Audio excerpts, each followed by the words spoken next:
వీటిలో బ్రేకింగ్ చూసినాం. BRS trolls పై మంత్రి సీతక్క ఆగ్రహం వ్యక్తం చేస్తూ కొండ సురేఖకు బాసటగా నిలిచారు. బీఆర్ఎస్ కు మహిళలంటే చులకన, అందుకు మా మహిళల మంత్రులపై కూడా ట్రోల్ చేస్తున్నారని అన్నారు సీతక్క. ఇక మహిళల కోసం తీసుకొచ్చిన ఫ్రీ బస్సులో మహిళలు రికార్డు డాన్సులు చేసుకోండి అన్న దుర్మార్గులు పార్టీ బీఆర్ఎస్ అని మండిపడ్డారు. నేను మంత్రి పొన్నం పవిత్రమైన అసెంబ్లీలో మాట్లాడిన ఫోటోలను కూడా మార్ఫింగ్ చేసి దుర్మార్గంగా వ్యవహరించారని అన్నారు. ఇక కాంగ్రెస్ మహిళా మంత్రులను నేతలను వెంటబడి మరీ బీఆర్ఎస్ సోషల్ మీడియా వేధిస్తుందని ఆవేదన వ్యక్తం చేశారు మంత్రి సీతక్క.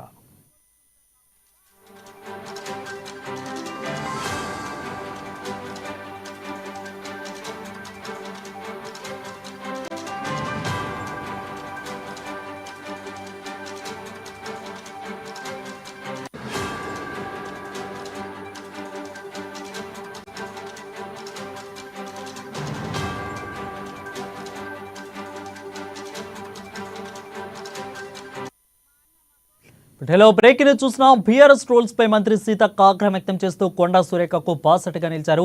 ఇక బీఆర్ఎస్ కు మహిళలంటే చులకన, అందుకే మా మహిళా మంత్రులపై ట్రోల్ చేస్తున్నారని అన్నారు. మహిళల కోసం తీసుకొచ్చిన ఫ్రీ బస్సులో మహిళలు రికార్డు డాన్స్లు చేసుకున్న దుర్మార్గుల పార్టీ బీఆర్ఎస్ అని మండిపడ్డారు. నేను మంత్రి పొన్నం ప్రభాకర్ పవిత్రమైన అసెంబ్లీలో మాట్లాడిన ఫోటోలను కూడా మార్ఫింగ్ చేసి దుర్మార్గంగా వ్యవహరించారని అన్నారు. కాంగ్రెస్ మహిళా మంత్రులను నేతలను వెంటపడి వారి బీఆర్ఎస్ సోషల్ మీడియా వేధిస్తుందని ఆగ్రహం వ్యక్తం చేశారు మంత్రి సీతక్క.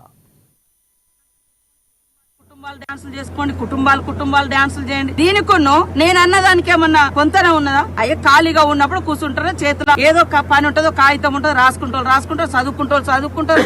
మరి ల్యాప్టాప్ ఓపెన్ చేస్తారు, ఆడ ఉద్యోగాలు చేసి కూరగాయలు కొనుక్కొని పోయేటప్పుడు ఏంటన్నా అరే వాళ్ళ ఒళ్ళో పెట్టుకొని ఒలుసుకుంటారు కావచ్చు. దాన్ని కూడా ట్రోల్ చేశారని మేము మాట్లాడితే క్యాబరెట్ డాన్సులతోటి, రికార్డుల డాన్సులతోటి నిన్నటికి మొన్ననేమో నా మీద అసెంబ్లీలో మా అన్న మా సోదరుడు రాఖీ కట్టించుకొని పాదాభివందనాలు చేసి అట్లాంటి వాళ్ళ మీద కూడా మార్పి. ఇవాళ కొండ సురేఖ మీద అసలు మొన్న మేయర్ మా విజయలక్ష్మి, గద్వాల విజయలక్ష్మి మేయర్ అరే ఎక్కడికన్నా పోతే ఇట్లా నెట్టుకుంటారు కావచ్చు, షేకాండ్ ఇచ్చుకుంటారు కావచ్చు, మాట్లాడుకుంటారు కావచ్చు. ఇంత దుర్మార్గం అసలు ఎటుపోతుంది ఈ సమాజం? ఈ బీఆర్ఎస్ పార్టీ ఎటు తీసుకుపోతుంది? ఏళ్ళు వెనుకోవాలన్నా ఆడవాళ్ళు ఇంకా బయటికి రావద్దా? పని చేసుకోకూడదా? రాజకీయాలు చేయకూడదా? ఉద్యోగాలు చేయకూడదా?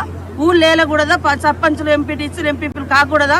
మంత్రులు కాకూడదా? తెలియజేయాల్సినటువంటి అవసరం ఉంది. BRS party